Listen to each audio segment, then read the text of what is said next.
കൊച്ചി രാജവംശത്തിന്റെ സാംസ്കാരിക ഹൃദയമെന്നും രാജനഗരിയെന്നും അറിയപ്പെടുന്ന തൃപ്പൂണിത്തുറ കേരള ചരിത്രത്തിലെ ഏറ്റവും സവിശേഷമായ അധ്യായങ്ങളിലൊന്നാണ്. മട്ടാഞ്ചേരിയിൽ നിന്നും കൊച്ചി രാജാക്കന്മാർ തങ്ങളുടെ ഔദ്യോഗിക വസതി തൃപ്പൂണിത്തുറയിലേക്ക് മാറ്റിയതോടെയാണ് ഈ നഗരം പ്രശസ്തിയുടെ കൊടുമുടിയിലെത്തിയത്. ഭാരതീയ പാരമ്പര്യവും രാജകീയ പ്രൗഢിയും ഇഴചേർന്നു നിൽക്കുന്ന ഈ പ്രദേശം ഇന്നും കൊച്ചി രാജ്യത്തിന്റെ ഭരണപരമായ സ്മരണകൾ ഉണർത്തുന്ന കേന്ദ്രമായി നിലകൊള്ളുന്നു. ഐതിഹ്യങ്ങൾ പ്രകാരം തൃപ്പൂണിത്തുറയുടെ ചരിത്രം ദ്വാപരയുഗത്തോളം പിന്നിലേക്ക് നീളുന്നു. പാഞ്ചജന്യം മുഴക്കിയ ശ്രീകൃഷ്ണന്റെയും അമ്പെയ്ത്തിൽ പ്രഗത്ഭനായ അർജുനന്റെയും സാന്നിധ്യം ഈ മണ്ണിലുണ്ടായിരുന്നുവെന്ന് വിശ്വസിക്കപ്പെടുന്നു. ശ്രീ പൂർണ്ണത്രയീശ ക്ഷേത്രമാണ് ഈ നഗരത്തിന്റെ കേന്ദ്രബിന്ദു. അർജുനൻ തന്റെ പൂണി അമ്പുക്കൂട് വെച്ച ഇടം എന്ന അർത്ഥത്തിലാണ് തൃപ്പൂണിത്തുറ എന്ന പേര് സിദ്ധിച്ചതെന്നാണ് പ്രബലമായ ഒരു വിശ്വാസം. മധ്യകാലഘട്ടത്തിൽ പെരുമ്പടപ്പ് സ്വരൂപം എന്നറിയപ്പെട്ടിരുന്ന കൊച്ചി രാജവംശം പോർച്ചുഗീസുകാരുടെയും ഡച്ചുകാരുടെയും കാലത്ത് നേരിട്ട രാഷ്ട്രീയ വെല്ലുവിളികളെ തുടർന്നാണ് തൃപ്പൂണിത്തുറയെ സുരക്ഷിതമായ ഒരു ആസ്ഥാനമായി തിരഞ്ഞെടുത്തത്.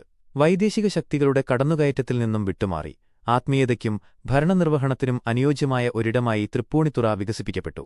ഇവിടെ പണികഴിപ്പിച്ച അനേകം കോവിലകങ്ങൾ ഇന്നും അന്നത്തെ വാസ്തുവിദ്യാ വൈഭവത്തിന്റെ സാക്ഷ്യപത്രങ്ങളാണ്. 1865 നിർമ്മിക്കപ്പെട്ട ഹിൽ പാലസ് തൃപ്പൂണിത്തുറയുടെ ചരിത്രത്തിലെ വിസ്മയമാണ്. കൊച്ചി മഹാരാജാക്കന്മാരുടെ ഔദ്യോഗിക വസതിയായിരുന്ന ഈ കൊട്ടാരം സമുച്ചയം 54 ഏക്കറിലായി വ്യാപിച്ചുകിടക്കുന്നു. കേരളത്തിലെ ആദ്യത്തെ പുരാവസ്തു മ്യൂസിയമായി മാറിയ ഹിൽ പാലസ് കൊച്ചി രാജവംശത്തിന്റെ കിരീടവും മറ്റ് അമൂല്യശേഖരങ്ങളും സംരക്ഷിക്കുന്നതിലൂടെ സഞ്ചാരികളെയും ചരിത്രകാരന്മാരെയും ഒരുപോലെ ആകർഷിക്കുന്നു. വിദ്യാഭ്യാസത്തിനും കലയ്ക്കും കൊച്ചി രാജാക്കന്മാർ നൽകിയ പ്രാധാന്യം തൃപ്പൂണിത്തുറയെ കേരളത്തിന്റെ സാംസ്കാരിക തലസ്ഥാനങ്ങളിലൊന്നായി മാറ്റി.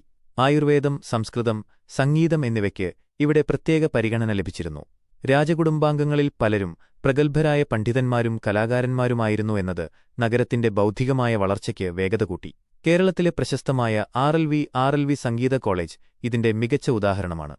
കൊച്ചി രാജ്യത്തിന്റെ ചരിത്രത്തിലെ ഏറ്റവും വർണ്ണാഭമായ ചടങ്ങാണ് അത്തച്ചമയം.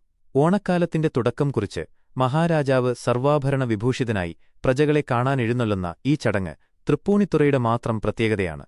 ജാതിമത ഭേദമന്യേ എല്ലാവരും പങ്കെടുത്തിരുന്ന ഈ ഘോഷയാത്ര കൊച്ചി രാജ്യത്തിന്റെ മതസൗഹാർദ്ദത്തിന്റെയും സാമുദായിക ഐക്യത്തിന്റെയും പ്രതീകമായി ഇന്നും രാജകീയ പ്രൗഢിയോടെ തുടരുന്നു. ബ്രിട്ടീഷ് ഭരണകാലത്ത് തൃപ്പൂണിത്തുറ ഒരു പ്രധാന ഭരണസിരാകേന്ദ്രമായി തുടർന്നു. എങ്കിലും കൊച്ചി മഹാരാജാക്കന്മാർ ബ്രിട്ടീഷുകാരുമായി സമാധാനപരമായ ബന്ധം പുലർത്തിയിരുന്നതിനാൽ യുദ്ധങ്ങളെക്കാൾ ഉപരിയായി വികസന പ്രവർത്തനങ്ങൾക്കാണ് ഈ നഗരം സാക്ഷ്യം വഹിച്ചത്. റെയിൽവേ ലൈനുകളുടെ വികസനവും ആധുനിക വിദ്യാഭ്യാസ സ്ഥാപനങ്ങളുടെ തുടക്കവും ഈ കാലഘട്ടത്തിൽ തൃപ്പൂണിത്തുറയുടെ മുഖച്ഛായ മാറ്റിമറിച്ചു. ഇന്ന് എറണാകുളം നഗരത്തിന്റെ ഭാഗമായി തൃപ്പൂണിത്തുറ മാറിയെങ്കിലും അതിന്റെ പൈതൃക തനിമയ്ക്ക് കോട്ടം തട്ടിയിട്ടില്ല. ആധുനിക ഫ്ളാറ്റുകൾക്കും കെട്ടിടങ്ങൾക്കുമിടയിലും പഴയ അഗ്രഹാരങ്ങളും ക്ഷേത്രക്കുളങ്ങളും രാജവീഥികളും തൃപ്പൂണിത്തുറയുടെ പ്രൗഢമായ ഭൂതകാലത്തെ വിളിച്ചോതുന്നു. ചരിത്രവും വർത്തമാനവും ഒരേപോലെ ലയിച്ചുചേരുന്ന കേരളത്തിലെ ചുരുക്കം ചില നഗരങ്ങളിൽ ഒന്നായി തൃപ്പൂണിത്തുറ ഇന്നും തലയുയർത്തി നിൽക്കുന്നു.